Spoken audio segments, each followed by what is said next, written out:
Good evening guys. कैसे हैं आप सब। अब सिर्फ कुछ ही दिन रह गए हैं, लगभग 22 दिन रह गए हैं नीट पीजी 2025 में। अगर आप ये वीडियो देख रहे हैं तो समझ लो आप रेस में हो। आज हम बात करेंगे कि कैसे शॉर्ट टाइम में मैक्सिमम आउटपुट निकालना है बिना पैनिक के एंड बिना बर्नआउट के। तो सबसे पहले हमें ये समझना होगा कि हमें चीज़ों को कॉम्प्लिकेट नहीं करना है, सिंप्लीफाई करना है। हमें बिल्कुल चीज़ें सिंपल रखनी है। आपका जो रिवीजन प्लान है उसी से ही हमें स्टिक रहना है, कोई भी नया रिवीजन प्लान नहीं देखना।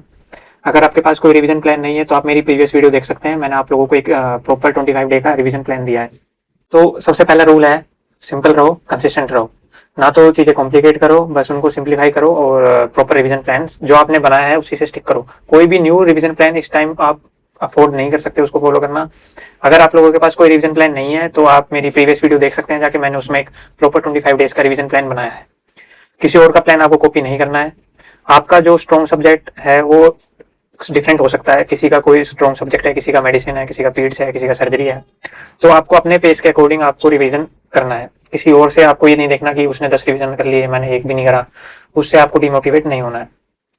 अपने अपने प्लान का हिसाब आपको रखना है। आप क्या पढ़ रहे हो, सर्जरी, मेडिसिन, पैथो या कोई भी सब्जेक्ट को कितना टाइम आपको डिवाइड करना है, ये आपको पता होना चाहिए कि मुझे मेडिसिन को इतना टाइम देना है और सर्जरी को इतना टाइम देना चाहिए।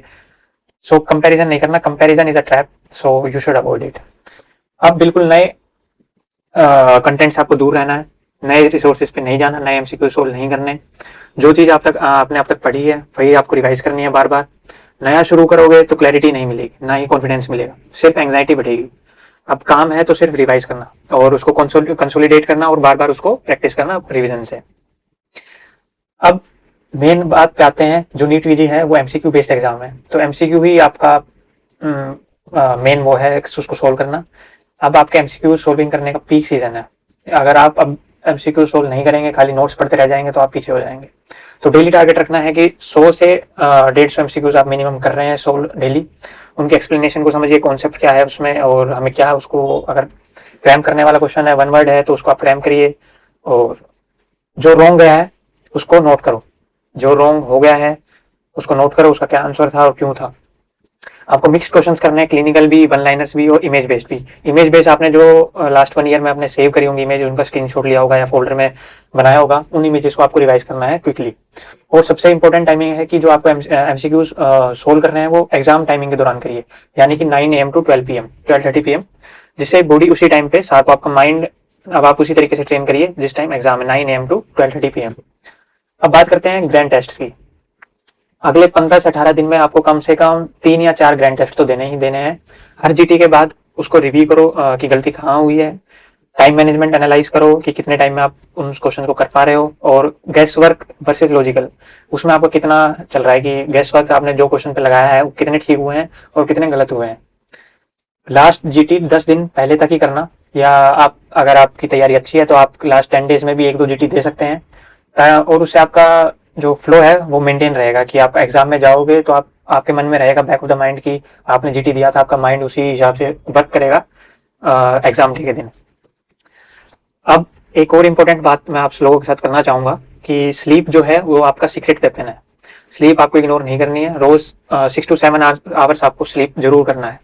कैफीन अवॉइड करना है रात को, कि रात को नहीं देना है कि रात को आपने 1 कप स्ट्रॉन्ग कॉफी ले ली और पता लग रहा है कि रात भर जाग रहे हो और सुबह दिन में सो रहे हो, रिविजन हो नहीं रहा, तो उससे बात नहीं बनेगी ना। तो कैफीन आपको अवॉइड करना है रात को। लाइट खाना करना है और हाइड्रेशन मेंटेन करना है। बीमार आप नहीं पड़ सकते, आप अफोर्ड नहीं कर सकते इस टाइम पे बीमार होना। तबियत का आपको, अपने सेहत का बिल्कुल खास ध्यान रखना है। बाहर की चीजें नहीं खानी है। नींद से क्या है कि मेमोरी रिटेंशन बेटर होती है, स्ट्रेस कम होता है और बॉडी रिकवर करती है, जिससे कि माइंड फ्रेश होता है और आप सो के उठ के पढ़ते हो तो आप डबल एनर्जी से के साथ पढ़ सकते हो। अब लास्ट 5 डेज का जो गोल्डन प्लान रहेगा, जो भी हमने अब लास्ट मिनट तक के लिए बना रखा था, जैसे 20th नोटबुक हो गई, बुक मार्क क्वेश्चन हो गए, व्हाट्सएप के फ्लैश नोट्स हो गए, इमेजेस हो गई, या आपने एक रॉन्ग आंसर कॉपी बनाई होगी, रिवीजन कॉपी, छोटी कॉपी, या जो भी आपने नाम दिया है उसको, उन उन सबको आपको एक बार सब्जेक्ट वाइज विजुअली स्कैन करना है कि ये इंपॉर्टेंट पॉइंट्स थे, इनको आपको जल्दी जल्दी स्कैन करना है। बस देख लेना कि सब कुछ याद आ जाता है, क्योंकि जो आपने वो पॉइंट्स लिखे आपके माइंड में स्ट्राइक करने चाहिए कि हाँ मैंने ये पॉइंट लिखा था और मेरे ये याद हो गया। यही लास्ट मोमेंट पे आपको कॉन्फिडेंस देगा कि सब रिवाइज हो गया और मैं सही रिवीजन कर रहा हूँ। और जो आपने बुक मार्क कर रखे हैं क्वेश्चंस क्यू बैंक में, या गलती से जो आपके गलत हो गए थे उनको आपने जो बुक मार्क कर रखा है, उनका एक कस्टम मॉड्यूल बनाइए और उसको सोल्व करने की कोशिश करिए। 25 क्वेश्चन या 50 क्वेश्चन का आप कस्टम मॉड्यूल बनाइए और उसको सोल्व करिए। सो ध्यान रखना कि smart work is greater than hard work. जितना आप स्मार्ट वर्क करेंगे लास्ट के डेज में, उतना ही आपको बेनिफिशियल होगा। तो ये जो 25 दिन है, यही आपकी रैंक डिसाइड करेंगे। अब आपको किसी डिस्ट्रैक्शन से दूर रहना है, सोशल मीडिया आप बंद कर दीजिए, सिर्फ डिसिप्लिन के साथ आपको अपना रिवीजन करना है। बस मेरी तरफ से यही था कि रिवाइज करो और प्रैक्टिस करो और अपने आप पे बिलीव रखो। वो मूवी है ना, all is well all is well, तो all is well all is well all is well. So आपको अपनी जर्नी पे ट्रस्ट करना है। जो आपने मेहनत अब तक की है उसका रिजल्ट आपको जरूर मिलेगा। और आप फाइनल डेज तक कंसिस्टेंट रहे हैं तो इसका आपको ये आपके लिए फ्रूटफुल होगा। और मैं विश करता हूँ कि आपका एग्जाम बहुत अच्छा जाए। तो आपके साथ मैं हूँ इस जर्नी में। वीडियोस टिप्स, आपको कोई भी डाउट हो तो आप कमेंट कर सकते हैं। सो ऑल द बेस्ट मैं नीट पीजी के लिए, तो जो कि 3 अगस्त को है। बस एक ही मंत्र ध्यान रखना, सिंपल रहो, स्ट्रॉन्ग रहो। All the best.